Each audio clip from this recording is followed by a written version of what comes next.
You are now listening to For Discussion.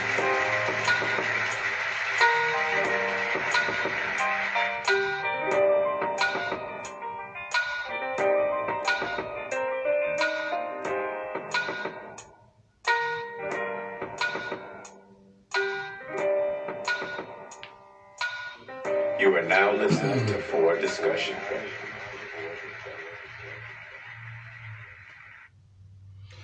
Yo, what is up, everybody? It is about that time, so we are gonna go ahead and get this whole thing started, get this whole thing cracked off. First things first, it feels really good to be back. Season premiere, season 3 is where we are, man. So that's super dope, super dope. I want to thank each and every one of y'all for rocking with me for the past 2 seasons and embarking with me on this journey for the 3rd season. It's gonna be super dope. We got a lot of different things popping off, a lot of different topics that I think you guys will really like and really enjoy. First things first, though, shout out to my sponsor at Pasadena Classic and at Euphoria. Euphoria 11 is their underscore, so you want to go check them out. Definitely support brown and black businesses as much as you can. We got to start buying back. We got to start providing for each other and spending our dollar with ourselves. So let's get that popping again. That's Pasadena Classic. And again, at Euphoria 11, go check them out. Purchase a few things and support them. Moving right along, man. Today's guest, phenomenal young lady. I'm gonna let her introduce herself. I just want to give her a couple accolades and some roses. Very, very, very in tune with what's going on around her. She always speaks from the soul. She cares so much for the community, for the people, for the person standing next to her. She's a real gem. I love having conversations with her. She's super dope. And when I came into this topic, I couldn't think of anybody else to have this discussion with, other than her at the height of something that she's doing that really ties into this, that's super dope as well. So without any further ado, I'm going to bring her in and we're going to get this thing going, guys. So let's rock and roll and get it going. Deziana is Deziana Torres at Coffee Des, and we're gonna bring her in. We're gonna let this thing rock and roll. Hello. Hey, How are you? I was just listening to your introduction and I was like, that's me? You talking about me? Yes, that is you, 100%. 100%. Appreciate you for coming on. You've been on before, as we know, but this time it's all about you. We're going to talk about you. We're going to get into, something you got going on really quick, really great, actually. And, we're going to talk about this topic, PTSD. But before we do that, let the people know who you are. Who are you? Yeah, of course. So who am I? I think that's a very important question that sometimes if we don't really are in tune with ourselves, we don't know how to answer that, So me personally, what I've learned about myself is I am just someone who is just very passionate about bringing healing to communities. So my name is Deziana Torres. I am a person who just graduated with my master's for social work. So currently right now, I'm a therapist providing therapy to the kids who experience the most trauma. And so that's my role in the community. I'm also part of Hood Liberation, which a lot of people know that. Hood Liberation is an organization where we literally listen to the cries of the hood and provide that assistance. And oftentimes what we notice is that when we're providing or advocating for ourselves against the government, like to the government, like, hello, listen to us. What about us? They don't hear us. They don't listen to us. And then changes aren't brought in. And so my role as just a person and just in my involvement in my world, I guess in general, my passion is just to really align people with the healing that is essential to the growth that we need as individuals and as collectives, for sure. Super dope. Super. That's a great introduction of yourself. Like I should just let you introduce yourself. That's crazy. I appreciate that. Talk about how you got to where you are. Like, how did the field of mental health call to you? Why mental health? That is such a dope question, because think about it. When you go into mental health, it's a lot. It's a lot of work. It's a lot of triggers that you deal with, especially for someone who might have personally dealt with a lot of trauma. And so why go into that field? I feel like it's essential. I feel like healing is misunderstood a lot in our communities. Not a lot of people have access to it. Number one, that's an issue. Right. But not only that, but a lot of people don't really understand that how we act and how we behave can come from some of the disorders we unconsciously deal with on a day-to-day basis. Me personally, I experienced a lot of trauma growing up. I'm gonna keep it real. You know, I grew up from my household, grew up in a very domestic household. Then also living in and being raised in East Oakland, a lot of community violence around there that has also impacted my mental health growing up and how I was able to show up for myself, for education. And so for me growing up, I honestly I can give you one experience that's really dope. So when I was in high school, I looked around the classroom and I could tell who was high, who was drunk, who was already pregnant in high school. And it made me wonder, like, what is going on? Like, what is going on? Why are people my age who should be playing outside, having fun, not even worrying about any ways to find like coping to that extent, should be experiencing this, you know? And so from that's what allowed for me to realize, like, wow, people in my hood are really hurting and no one's listening. It's almost like, hello, does anybody understand that people are going through it? We need help. And so me going through a lot of my own mental health issues, I was like, I really wish I had somebody to be that person for me. And so I allowed for that to navigate my life. Like, okay, I'm gonna figure it out and I'm gonna be that person and I'm gonna come back and help and provide that resource, because we notice a lot of people leave and give out knowledge and then they don't come back. Right. And then, you know, for me, it's like I went to school and all that, not for my own personal gain. Trust me, I would not love to be in school anymore. But because it's bigger than me. You know what I mean? There's tools and resources that I can learn to be able to implement back into the community so that we can experience the healing that I didn't see existing in those classrooms.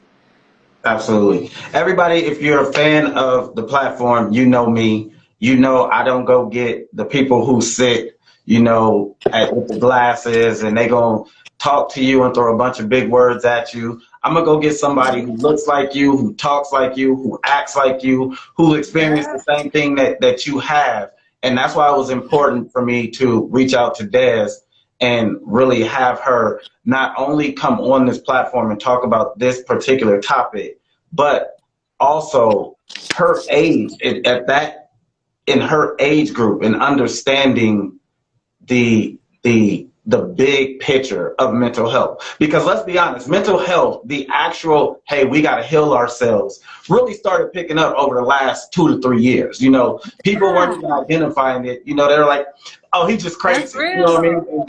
And now, like, you know, you have the school shootings, you have all this stuff happening, and now people are like, maybe he needed help. Quote unquote, it wasn't the people like you and I who they were like, oh, he needs help.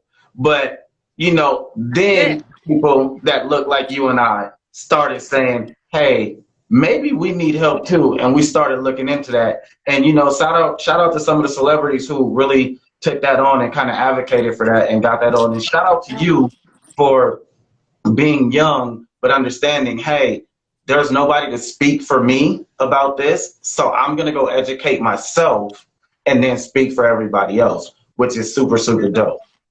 True. And I felt like you said, that's something that's so essential, because I feel like marginalized communities are so misunderstood. If you don't live in a hood, you don't know what we go through. You don't. You can't even, you could go to school and learn about it, because I noticed in my classrooms in my higher education, people were there to learn about it. Oh, let's read an article about this. I didn't have to read an article. I lived through it. So when you have those personal experiences that are tied to a lot of the trauma that we witness, what you realize is that, whoa, this is really impacting us. Like, this is really impacting the way that not only that we move, but the way that we're represented. On top of that, the help that we receive on top of that and more. And so it's truly, I've also noticed within the last couple of years that a lot of people are starting to realize, like, hold on, I gotta heal. Like, what's going on with me? And I love it. I love it. And I'm hoping to be a part of that movement too, to continue to uplift just the importance of finding healing from a lot of the traumas we've experienced. I can 100% say that you are going to be. So let's get into this, right? PTSD, right? For those that don't know, PTSD is post-traumatic stress disorder. And I have to think about that myself for a minute, because it's, you know, you don't hear it a lot. You just hear PTSD, and you don't even really know what that means. It's like, oh, you know, PTSD. So, you know, how real, coming from fresh off graduation, being in the field, how serious and how real is PTSD as a whole? Oh, it's really, really serious. I know that me and you had a conversation earlier when you were bringing up like one of the facts that like 8 million people, was it this year? In Yeah. itself, yeah, 8 million people this year were diagnosed with PTSD. And we were talking about how high that number is, right? So when we talk Right. about how serious is PTSD, we not only have to look at how many are impacted, but what are the impacts from that disorder, from PTSD, right? Yeah. And so what's a very good important point to make also is that although there's 8 million people who were diagnosed, how many people weren't diagnosed? How many people don't know that they're walking around with PTSD like symptoms, Right. you know? And so that, if 8 million is alarming to you, I would say double the number, maybe even triple it, because there's many more out there who don't know. Right. And so when you talk about how serious is PTSD, I'm gonna go into some of the symptoms, right? One of the symptoms is avoidance. Avoidance of people or areas that remind you of the the particular trauma that you experienced. And so what PTSD, what I want to make also known, is that it's having difficulty recovering after experiencing or witnessing. You don't even have to personally experience. If you witness it, you can have PTSD, right? And so yeah, so I think that's important for us to recognize, is that when we're diagnosing PTSD, it's important that a stressor is existent, and that stressor is basically like what causes for these symptoms to occur. So people can avoid certain people, certain locations. Hypervigilant is basically like being on guard, being on the lookout all the time. Hyper arousal is like being startled by like the littlest noise. And like for me, one of the examples I have is like when I went to college, I started hanging. First off, I moved out the hood into a very privileged hood, or not even hood, or a privileged neighborhood, right? And so when I existed there, I realized that a lot of the experiences with community violence that I didn't have there didn't exist here. And so one day I was walking with friends, and we went to go get something to eat. And so I'm walking, chilling, trying to like, you know, get to know people, and I'm in a new environment, and this is fun. A car backfired, and I instantly dropped by a car, covered my head, and like waited a couple seconds, and then came up like, okay, ghost is clear. And my friends were like, yo, what was that? Like, what just happened? What did you just do? And I'm like looking at them like, why didn't y'all hide? Why didn't y'all duck? Like, that could have been a shooting. And so when I said that, in a sense, they were just like, wait, you've heard a gunshot before? Oh my God, you heard a gunshot before? And at that moment, I started to realize like, wow. Yeah. Wow. And it's so weird because, you know, like we said, like we spoke about earlier, like it's normalized to us, right? Like dropping down and covering after a loud bang is normal for us. You know what I mean? And we're seeing it. Like being able to identify a firework and a gunshot being normal is so weird. Like, you know, and it's you hear a firework and you pause just to make sure that there's no after boom, boom, boom, boom, just to make sure that you got to get down. It's so weird. And that is, you know, it's just a reaction from being where you are. Like, and people don't even understand, like, that's trauma. Like, you're living, that's a trauma. That's something that you have to live through, that you are carrying after the fact that you've moved away, that you're still acting up. And they don't understand. People don't understand that PTSD could be so many different things. It's not, when people look at it, they say PTSD, oh, that's a mental health issue. I don't have a mental health issue. The stigma. Exactly. But what they don't realize is you have normalized things that most people don't even think about. Or experience. Right? Or experience. Exactly. And, you know, it's, you know, whether it be verbal, whether it be physical, whether it be, you know, just different things you have normalized and made normal, like, oh, I just accept it. And it's like the thought of PTSD to you doesn't even occur. Like, it's not even, no, this is just normal day to day. You know, back to earlier to just that fact, you know, when it comes down to 8 million in the last year, right? So we talked about that earlier. 8 million people in the last year diagnosed with PTSD. Diagnosed, yeah. this is how they minimize that thing because they say it's 2.2% of the U.S. population. So Mm. number, you're like, that's not a big number. It's only 2.2%, right? The reality of it is 2.2% of the United States is 8 A million, lot of people. right? Yes. And Yes. these are undiagnosed things. So be careful of what you hear out there. And they say, don't many people suffer from PTSD. What's the percentage? Don't look at the percentage. Figure out what that number equates to. Calculated. Yeah. Exactly. I But love that you also found, I love that you were so intentional to find that fact, because I feel like that's what's going to help a lot of people understand, like, whoa, right. this is real. This is a big issue. That's the attention that we want to call for people who may be on live here. Hi, everyone. Maybe you all might be experiencing PTSD like symptoms that you've never even known. And so I'm thankful for everyone who is here participating, who are watching, because essentially this knowledge is something that we are trying to share with everyone, so that maybe if you may not personally experience it, you may be one who might have a friend or a family member that you can begin to share that awareness out, so that hopefully people can begin to receive that treatment that is needed to help people not be almost in the survival mode all the time. Because that's one of the symptoms of PTSD, is you're in the survival mode all the time. How does that impact your body? How does that impact your sleep? How does that impact your ability to function at work or exist in society? Mm-hmm. Mm-hmm. Let's talk about a couple more like signs of what PTSD of Definitely. how to pay attention to those around you, because it's when we talk about the symptoms of PTSD, they can be all around you. They could be in the person next to you, or they could be happening to you. They can even be happening to your kid and you don't even know what they are. So I think it's very important that we talk about what some of those symptoms are. So can you give us a couple more Yeah. symptoms of what that is? Of course, definitely, yeah. So one of the most important ones that I feel is very essential that a lot of people might be able to identify with is the intrusive thoughts that come in, right? So people with PTSD like symptoms, or with PTSD if they're diagnosed with it, have like the overthinking, the flashbacks of the memory that occurred. Sometimes if you go to sleep and you have nightmares or night terrors about the incident, that can also be like, say for instance, if I'm thinking all night about the incident, I go to sleep and I start dreaming about the incident too. What does that do to us if we're constantly reliving the experience? Not only are we thinking about it, we're almost reliving it. Because another symptom that occurs is basically cortisol, which is a stress hormone, is Mm-hmm. released from our bodies. And when that's released, that can also kind of identify with the flight, fight, or freeze, right? So when we're confronted with a new space of trauma or something else that's existing, what do? Our bodies go into this shock when it releases these hormones. So with people with PTSD-like symptoms, what happens is that this cortisol can be released more often than normal.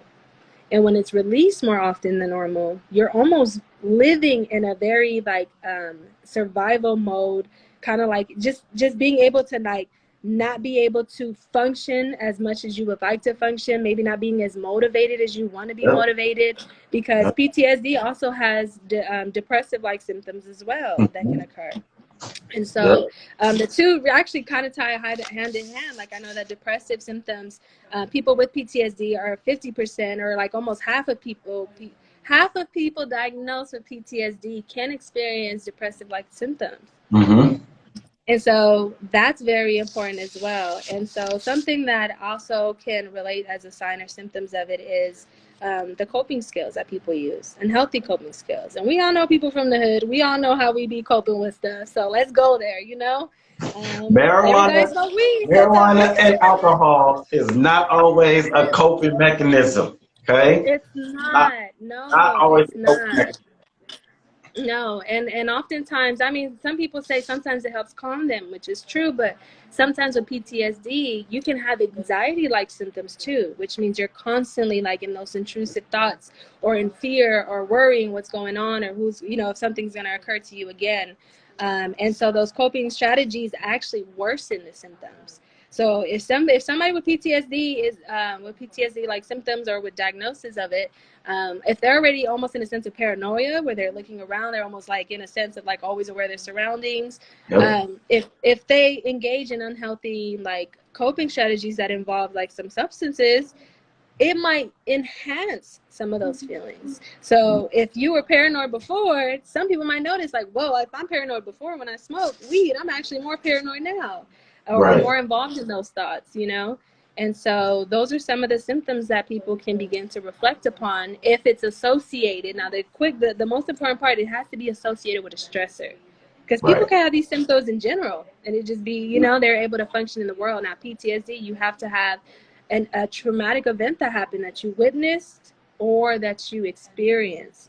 And when you have these symptoms, then you also have to ask, are these symptoms or are these behaviors preventing me from functioning in the world? Because if those align, I would definitely recommend for people to go get checked up. Just go get Right. your mental health checked up. Yeah, because there might be some cool like solutions. Like there's different kind of means of therapy that we'll get into in a little bit that can definitely be helpful for relieving some of those symptoms that people experience. Absolutely. Let's talk about as we talked about stressors, right? So obviously stressors is another word for causes, right? So I'm gonna read a fact that I looked up, and this really, it didn't blow my mind. It actually made sense. But what blew my mind was it's dual. It's not just women, it's women and men. So the leading stressor or cause of PTSD or post-traumatic stress is sexual assault in men and women at 49%, right?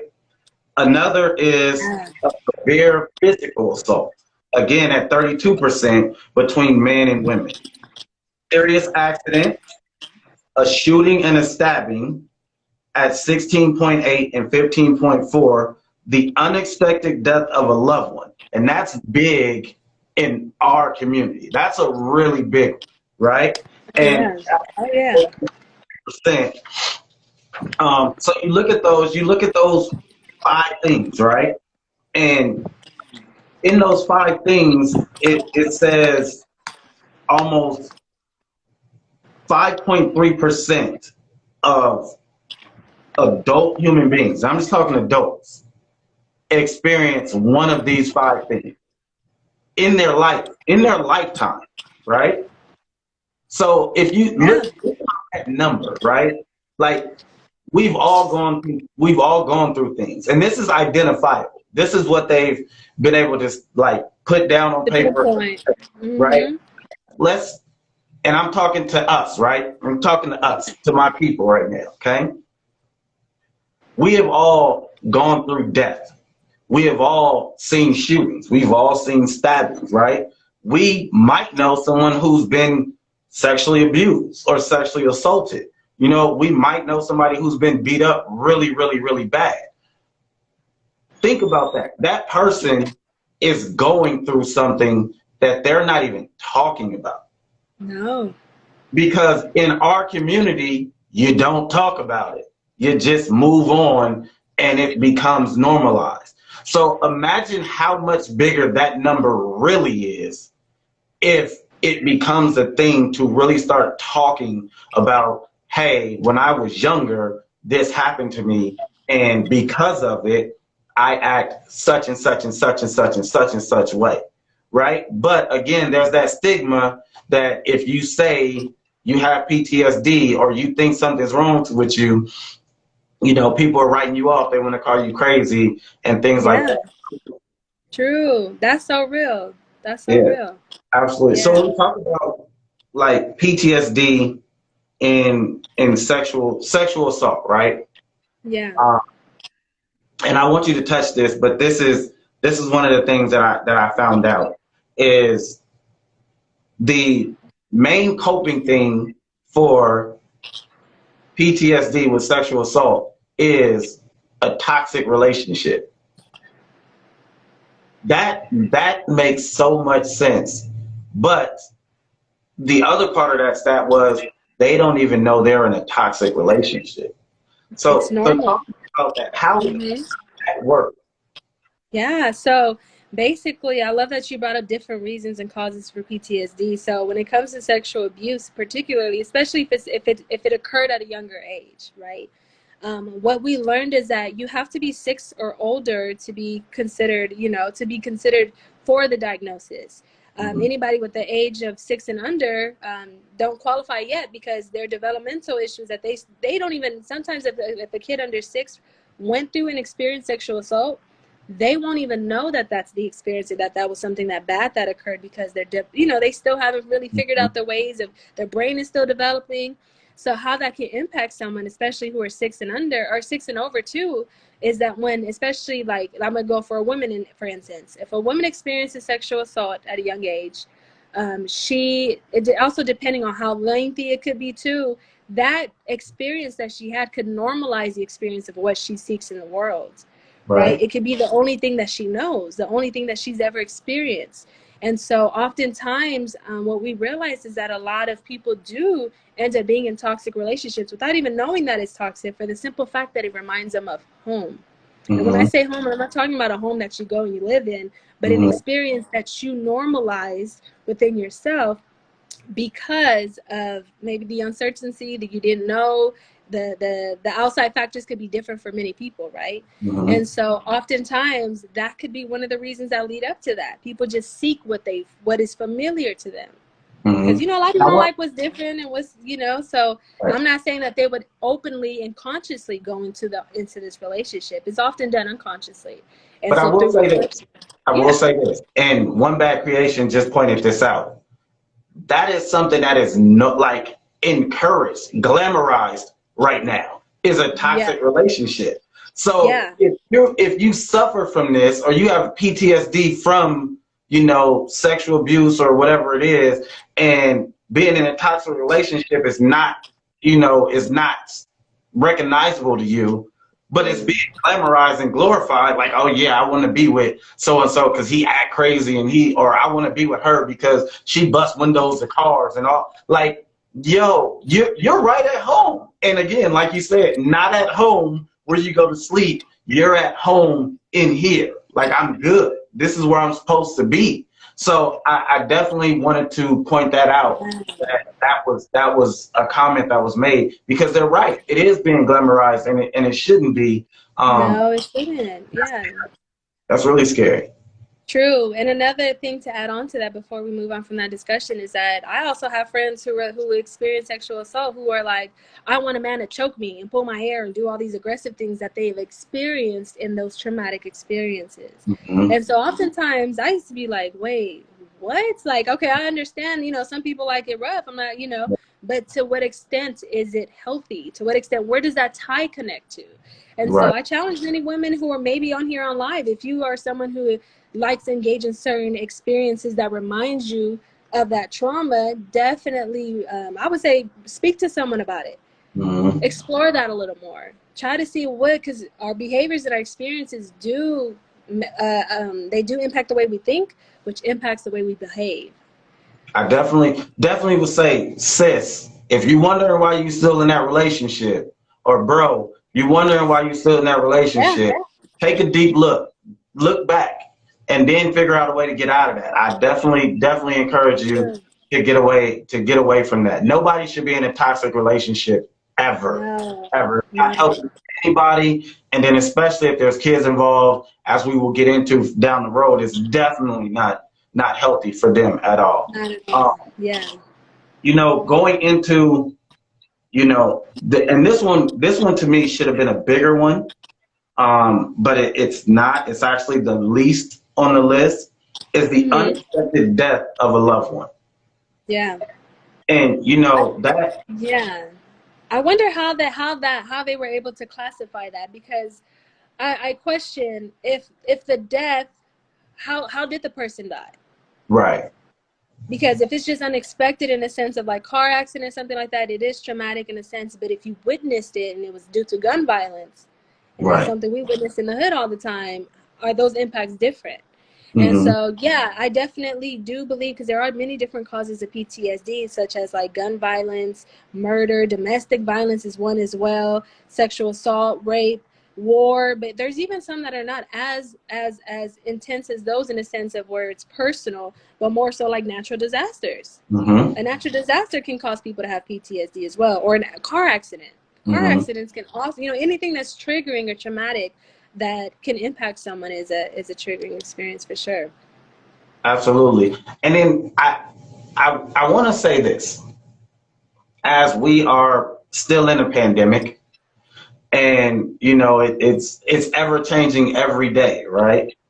Definitely. There's going to be a lot of people that come out of this who will have PTSD, and I'm going to say this, and this might be a stretch, but this is a real thing that I really think they will not identify it as such. They would just say it's something that I gotta move past, right? And ABC Pep just brought this up because that's what happened with Katrina. A lot of people just move past it. You have to like, your city was flooded. Matter of fact, as I say that, prayers to Philly and New York with that going on out there, man. I hope if you got family out there, you tapped in with them. I hope everybody's safe, positive energy to them out that way on the East Coast. The East Coast is really getting hit hard with a flood. So if you got family, tap into that. For sure. But back to your whole city, everything you own, everything just went underwater. It's underwater. There's no help coming. It was just a bad situation. And hey, now what? We move on, right? So think about the cases that came from that weren't talked about. Now fast forward to now, where we've been in a pandemic for almost 2 years, if not two, and some change. And some change, it feels like forever. Right, are going to come out of this, and how many cases are not even going to be diagnosed, talked about, or even discussed, right? It's just going to move back. So that's a very scary thing to think about when it comes down to that. True. And me even being a therapist right now for school-age kids, I see it. Kids are coming in, and it's a lot associated from the pandemic. And so I love that you brought that point up, because natural disasters, or even like a global pandemic, can cause a lot of people to experience a lot of more trauma. Now, say for instance, if someone with because schools are closed down, right? Everything turned into virtual learning. What if kids were being abused at home? What happened to them? They stayed in those abusive environments for Lord knows how long. Maybe they still continuing to go in there. And that's one of the fears that we have as therapists and healers, is being able to recognize, like, wow, a lot of people are being forced to stay in these environments that are unhealthy and also causing PTSD like symptoms to them as well. And it was definitely one of those things, because not only the kids, the wives who were in bad situations, the husbands who are in bad situations. Now you're forced to stay at home in this bad situation, and at the drop of a dime, this person could just fly off the handle, and you have to deal with that. Your escape is gone. So, that's a tough one, you know what I mean? And right now, the fact, and you can see that that's a real tough one, because the divorce rate in this pandemic is through the roof. People are starting to identify, I got to get out of here. I got to get out of here. Gotta go. Yeah, I got to go. It's time to go. Yeah, you're right. And I haven't looked into that, but I'm actually shocked. And I'm not too shocked, though, because that sounds right. You're in a room with somebody for too much. In general, the way our world has, and here's the thing, it's not even being at home with someone. We have functioned as a society outside of the house the majority of the time. Parents go to work, possibly. Kids go to school, possibly. Whatever the situation may be. And then everybody comes back after certain hours to coexist, dinner, playtime, maybe a little TV, and then they go to bed, right? Where now that's transforming. Now you're having to deal with people 24/7 all the time. If that is the case, how does that impact someone's mental health? How does that impact someone's relationship at that, And so those are good points that you're making. Absolutely. Let's talk about the kids, right? Because this is a big one, and it's ever so much important, because there's the now debate. Do I spank my children, or do I not spank my children? Right? Let's what go there.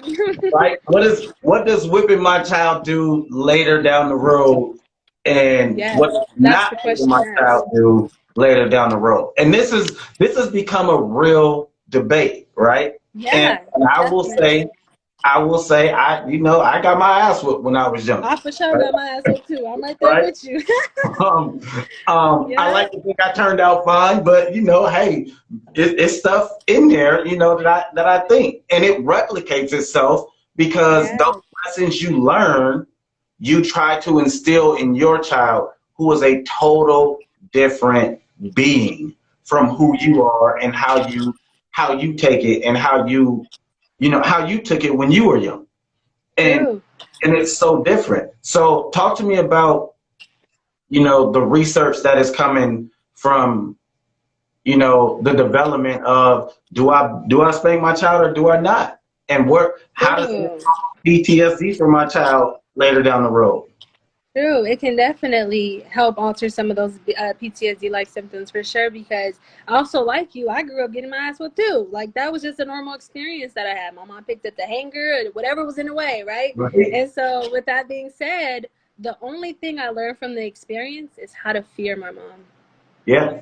Yeah. how to fear her. I didn't learn how to. I didn't even learn, like, sometimes I didn't even learn how, like, what did I do wrong? How did I help me? Because mind you, kids, us as adults, we're able to process things a lot easier. We're able Hmm. to look at everything at a turnaround. Well, most of us, right? Hmm. Most kids are still, there's different developmental capabilities that kids are able to experience at a different age, right? So at 4 years old, we be like, don't touch this. And for them, it's just a process thing that they need help processing. Right. Whereas we are just take it as they're not listening to us. They're being disobedient. And so as parents, I would definitely recommend for parents to pull away from the tactic that we've been taught, because up until the knowledge that I received going to school and stuff, I for sure was going to be one of those persons that whipped my kids ass too. It was just one of the normal experiences that I got, right? And so had I not learned the impacts that it has on the emotional well-being and the psychological well-being of the child itself, I probably wouldn't be able to make this change of like, okay, maybe I need to Hmm. start unlearning a lot that I was taught by educating myself. It's called like psycho ed. So I would encourage parents too. What are the symptoms that occur with my child if I continuously beat Absolutely. them, if I whoop on them? Now the kids can go into these areas where they start intrusive thinking. They start Hmm. going to say, I don't know if you notice, some kids wet the bed a lot more. Those are so all those Yep. are symptoms of those experiences that they have, because it's intimidating and putting them in a space of where they feel like they got to survive, like it's that survival mode. And Kicks in so, and it kicks in. yeah, and you definitely, I know all of us love our kids. I know a lot of us do it unconsciously because it was taught to us. And so that's why it's important for conversations like this to exist, so that we can start bringing awareness to people like, y'all, somebody down the line, like way down the line, kind of messed us up. Like, let's Right. fix it from here on out. And Right. so I call that, in a sense, generational trauma. We Right. pass that on unconsciously. We pass it on. And so I tell people gently, like, hold yourself accountable, because the impacts that it has on the kids' emotional being, how they develop, how they're able to trust people, how they're able to build attachment with people too, can impact, all that can be impacted in their relationships growing up, and it can show. Yeah. And it, like you said, somewhere down the line, or Mm-hmm. before us, they messed up. Pepper pointed out again, that whipping, just the term alone is a slavery term. You know what I That's mean? it. So That's it. you look at it and you go, hey, this is come. And I listen, I'm as transparent as I can possibly be. I'm the first to tell you, I'm no saint. Like, I whoop Yeah. my son's ass when he does stuff. You know what I mean? But it's the explanation part behind it that comes in. Yeah. I've started to research and understand. I can't I can't put what I learned on him. You know what I mean? Mm. I don't know how he views it. I don't know if he thinks, damn, my dad just always whooping my ass and he didn't even tell me shit. You know what I mean? That part. I made a mistake, Dad. Like, so, it comes down to one of those things. I was looking for a printout that I had, that was talking about, ACE, the acronym ACE. Mm-hmm. Jesus Christ, I can't think of what it is. But what it is a study in kids about these 5 different things that these children go through that are just like causes to PTSD. It's the exact same thing. And the set number is 1 in 4 of every child has encountered this, whether it's physical or verbal abuse, whether again it's sexual assault. Exactly. Thank you so much. Jers just, that's a lot. Jers just does it. I appreciate it. Exactly. Adverse childhood experiences, right? Yeah. That's exactly it. It's 1 in 4 of every child goes through these things. Ultimately, what it says is, and I'm paraphrasing, guys. I don't know what happened to my little sheet that I had. Definitely appreciate Jersey does it for putting that in there. But definitely go check this out. Fact check this, stat check this, because what I do know from looking at the printout, the pyramid, the result of this experience with children ultimately ends in early death, Yeah. and suicide. So Definitely. It can impact the body.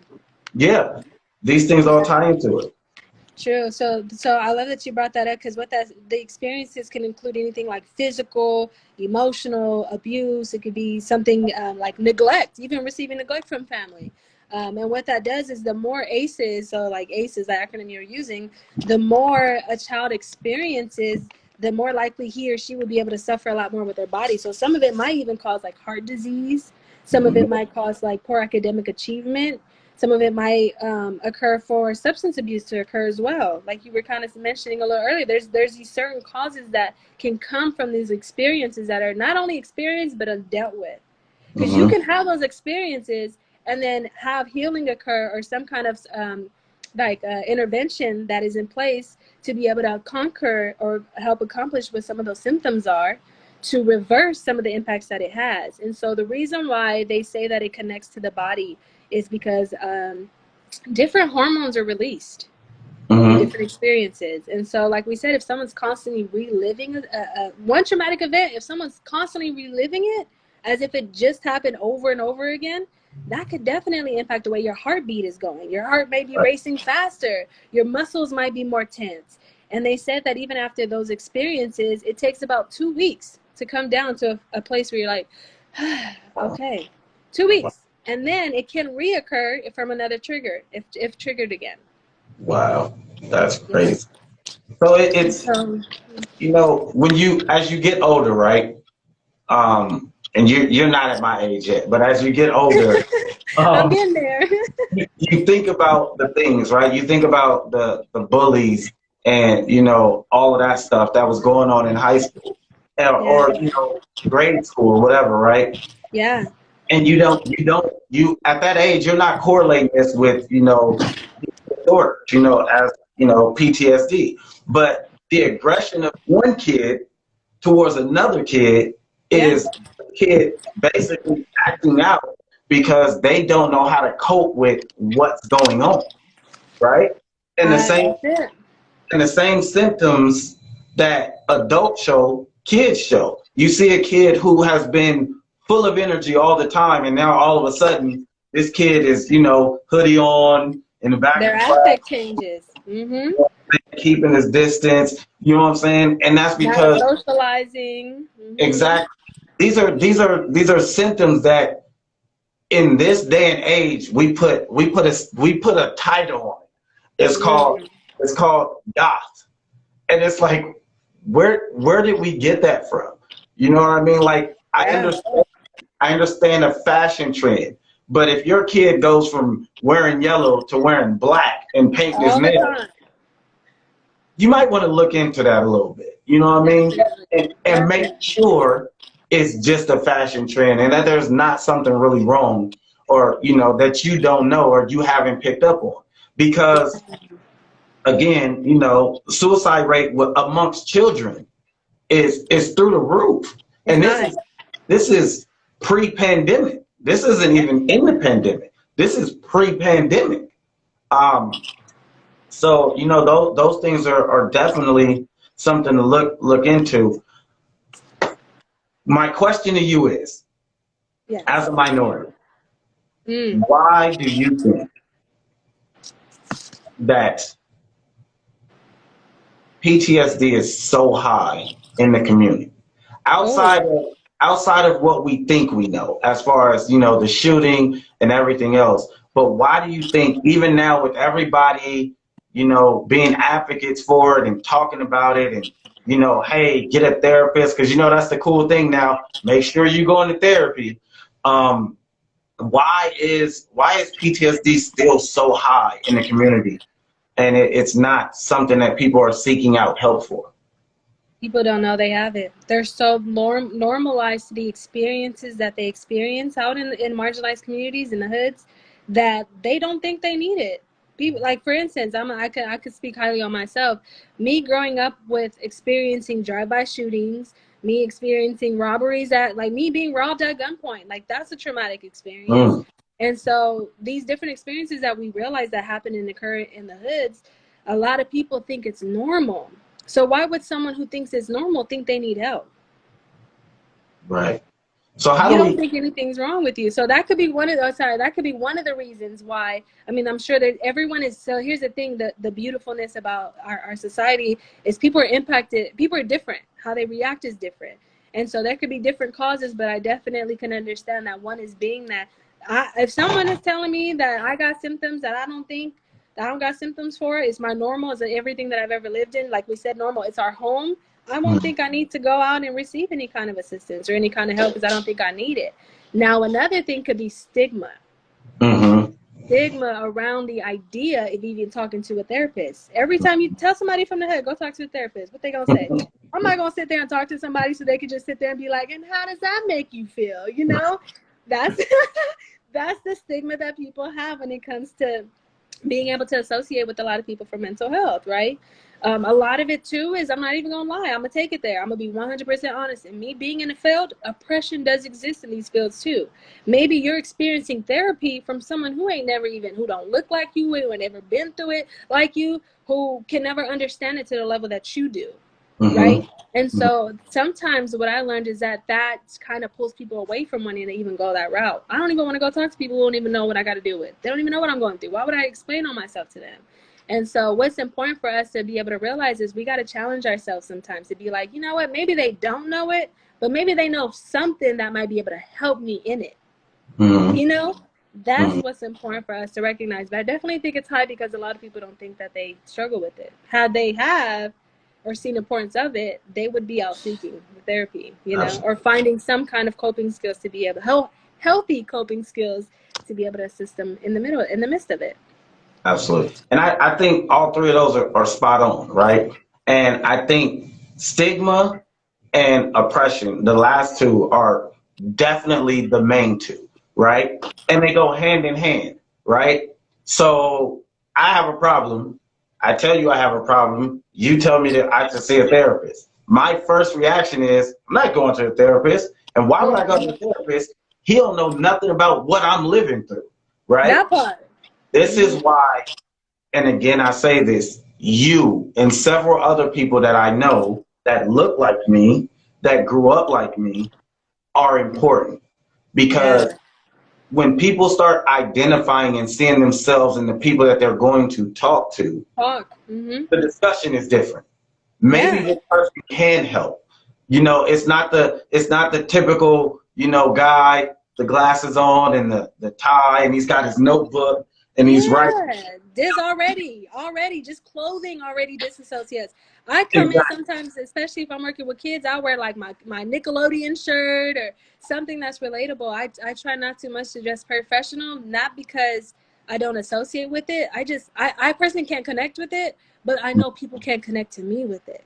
Exactly. If I'm showing up, like you said, if you show up in a shirt and tie talking to somebody from the hood who got on some Jordans and some t-shirts, that already is going to disconnect the two just based on appearance.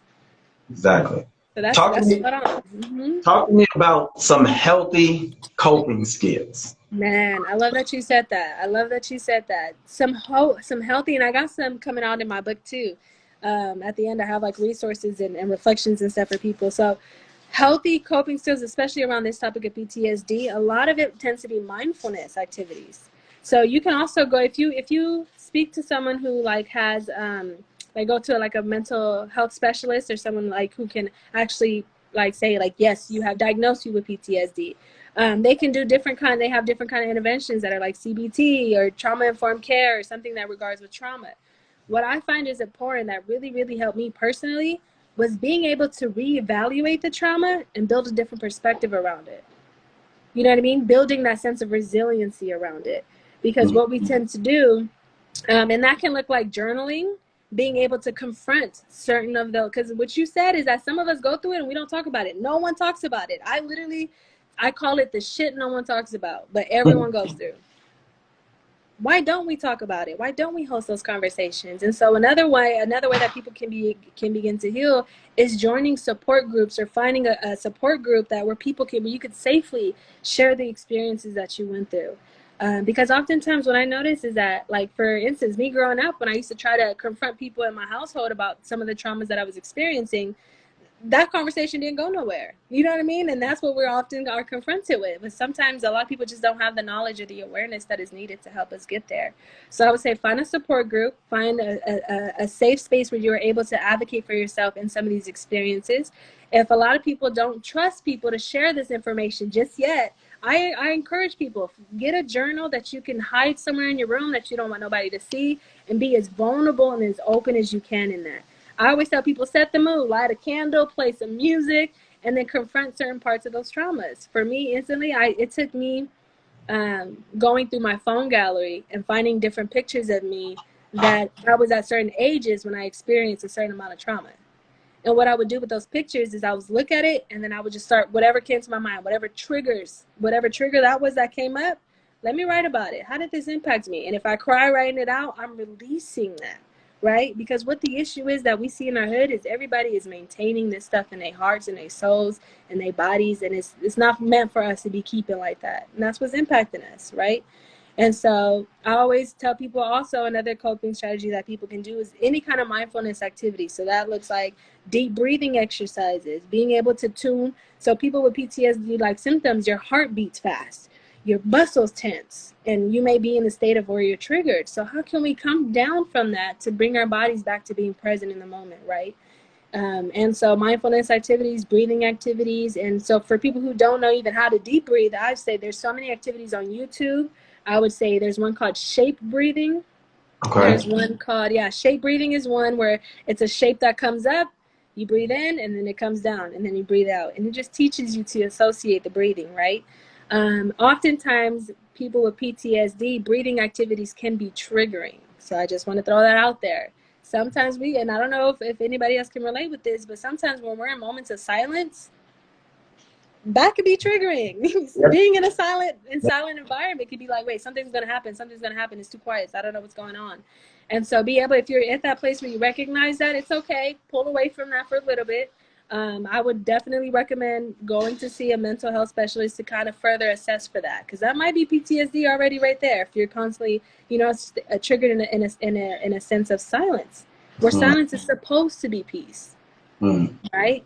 Sometimes silence is triggering for people with PTSD. So I just wanted to throw that out there too, because I feel like that's important for people to understand. So another thing that is very essential is being able to go out in nature more, being able to experience, be in tune with the world again outside of the traumatic experience that you had. Sometimes when we experience traumatic experiences, we live in that forever. We either experience anxiety-like symptoms that are concerns about the future. Oh my God, this might happen to me again in the future. If you meet someone who reminds you or a trigger comes up, it takes you back to that, right? Or the depressive-like symptoms that are also occurring within the PTSD, where it's the past. You're worried about the past happening again in the present. So you're worrying about the past, you're worrying about the future. You're not even present in the moment right here, right now, right? Exactly. And so those are some of the ones that people can do outside of therapy. Now, I would definitely encourage everyone, if you can access it, if you can afford it in a sense, please go out and utilize those resources and those opportunities, because there is peace that exists outside of the traumas we've experienced. Even though people may think it doesn't exist, it does exist. It does. It's really out there. It's really out there. One of the coping mechanisms that you said that you use for yourself is journaling.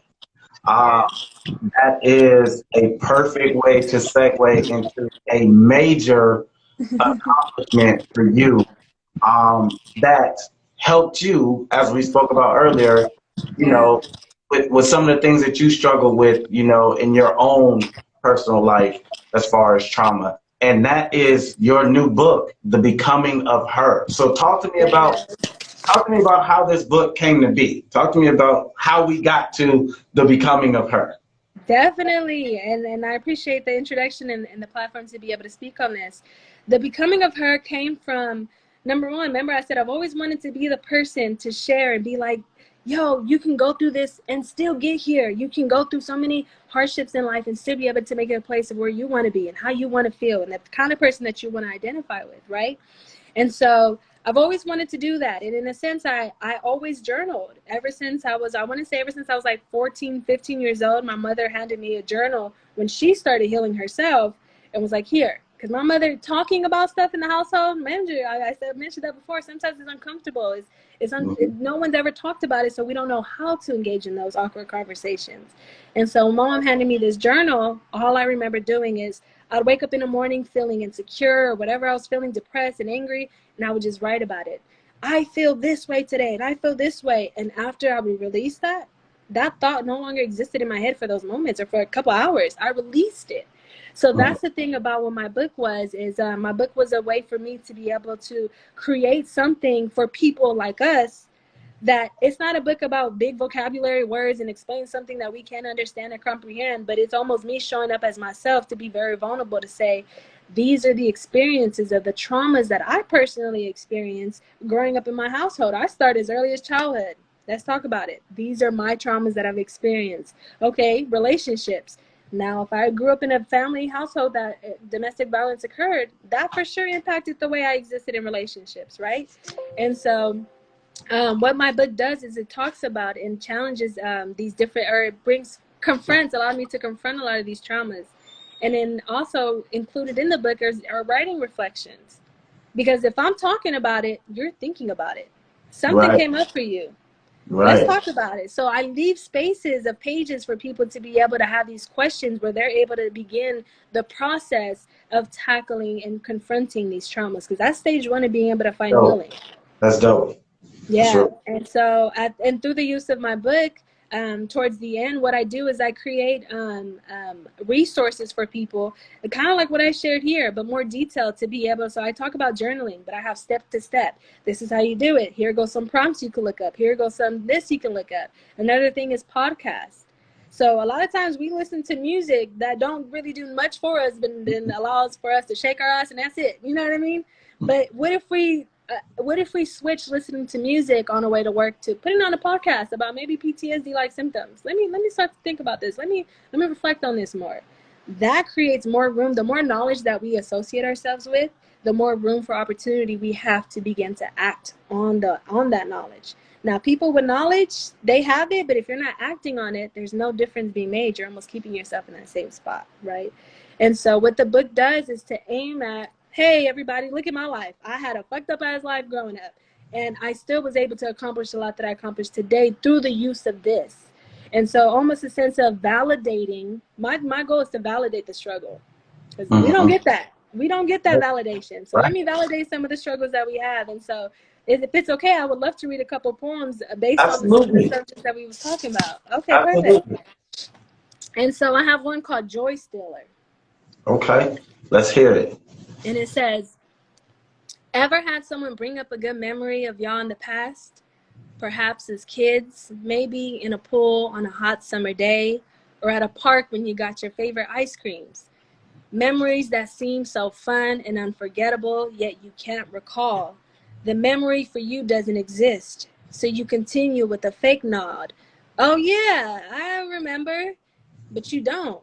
And that shit hurts, because trauma steals your good memories and keeps storage for all the bad ones. Ask me about anything traumatic at any age, and I promise you, I'll remember the smallest detail.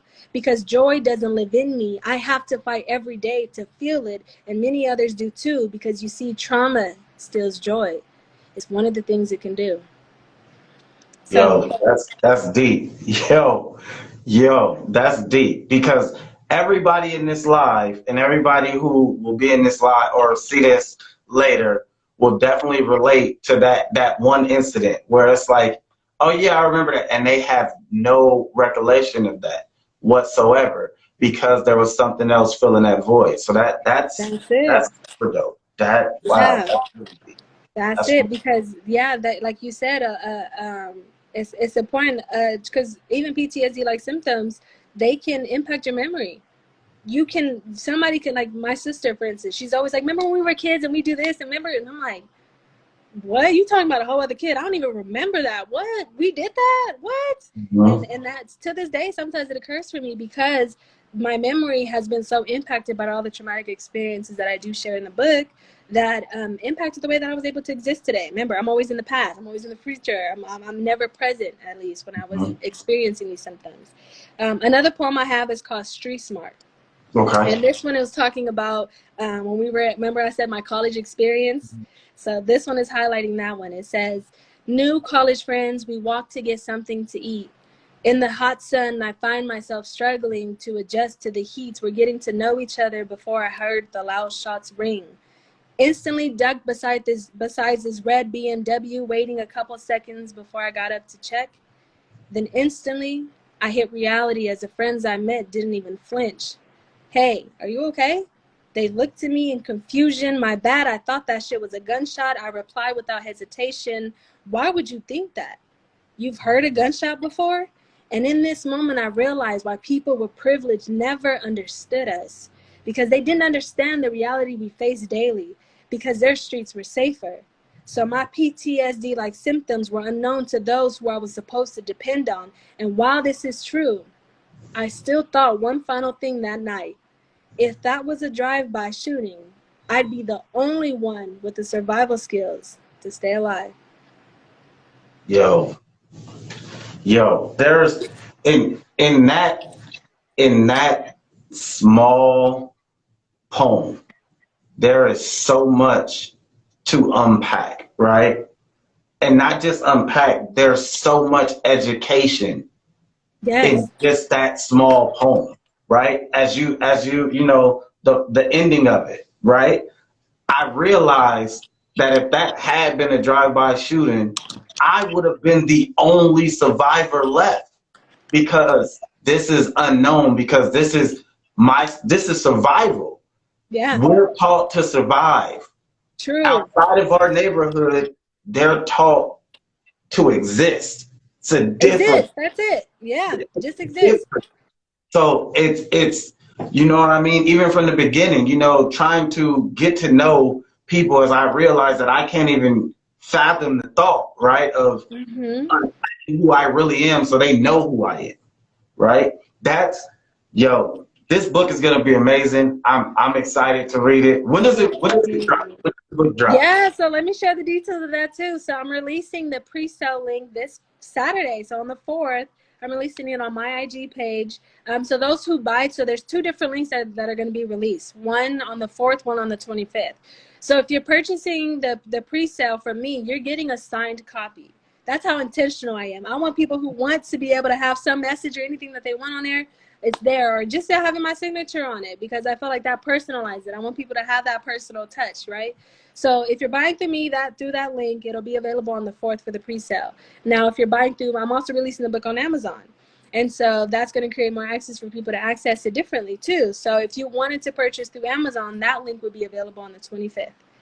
Solid. So this Saturday, pre-sale. Pre-sale. What you got to do. And I recommend the pre-sale, because it's the pre-sale. The book, she just gave us a sneak peek. These are 2 really, really dope poems to unpack, to educate yourself with. And who doesn't want a book of poems that actually give you insight to who you are as a person? Not the author, but who you are as a person. I will ask this though. Yeah. How scary was it releasing this book? Oh my God. Knowing that you are looking at this book and you are looking, people are going to see me. Right? Yes, they're going to not only just how scary is that book? Yeah, it's terrifying. It's one of the reasons why I didn't release the book sooner, why I didn't write it sooner. I was too much in my thoughts of who's going to read this book? Ain't nobody going to care about this. But not only that, I was still in a place of shame around the traumas I've experienced. So when I started healing myself and doing the trauma reflective, the narrative reflective, so mind you, that poem that I read about the how I thought it was a gunshot and it wasn't, when I, at the end, I switched it to a strength. I said, even though that was kind of embarrassing for me that people see me in that stage and they don't really experience it like that, at the end of the night, I was like, shoot, I don't care. Because at the end of the day, I let something happen. That taught me survival skills. That's not a lot of skills that people have, that if you don't grow up in the hood, it's almost, you know, there's skills that are also taught with the lessons that we've experienced or with the pain that exists. And so one of my goals is to transform pain into power. Pain into power. And so my thing is, if people are buying my book where I'm experiencing my traumas and things that I vulnerably am sharing to the world, why would people buy yours? Why would people buy anyone else's? Why should we carry this shame around some of the things that helped us become who we are today?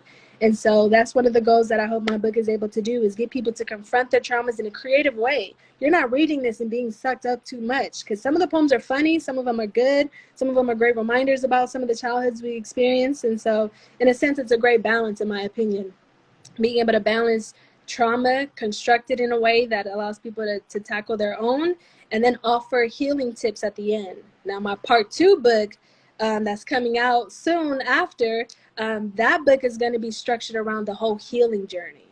So this is the becoming of who she was, all her experiences that led up to who she is here. But who is she outside of the trauma? That's book 2. Definitely intrigued for both books, 100%. I listen. First things first, congratulations Thank you. for becoming a new author. That's super dope. And secondly, the appreciation from me to you to just yourself, you know, on a platform for people to see into you and give them the ability to see themselves inside of your situation. I think it's extremely dope that in the book you leave pages so as something triggers, you can start writing it down and saying, hey, this is a real thought process. This is, like you said, the book is meant for you to start healing. And that's how you start healing, when you can start identifying it through seeing it through other people. That's super, super dope, super amazing. I definitely want to say thank you for coming on. I appreciate you for talking about this topic with me 100%. I enjoyed you. I enjoyed our discussion 100%. I know everybody got educated. I want to say this before we get out of here. If you think that you are dealing with something that you can't quite put your finger on, or you just don't understand it, and the people around you don't understand it, or you just think that you can't talk to them because they won't get it, I definitely encourage you to seek out help. And you don't have to go to the guy with the glasses. There's resources all around you where you can find someone just like you. To my fellas, I know we got that macho, ain't nothing wrong with us. Hey, we all have things that need to be unpacked.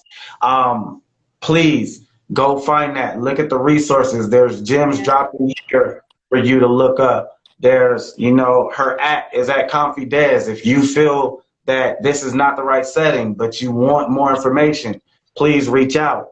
100%. That is what this platform is for. Is to connect you with the people who know the things that you aren't aware of, but you need the help with. 100%. I agree with you a whole lot. Item 9 does exist. We all got shit to unpack. Everybody does. We all need somebody to talk to.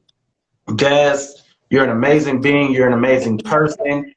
The book, I can't wait for it. You guys check that out. Again, when it's pre-sale this Saturday. Later down the road is the Amazon drop. But again, pre-sale is this Saturday.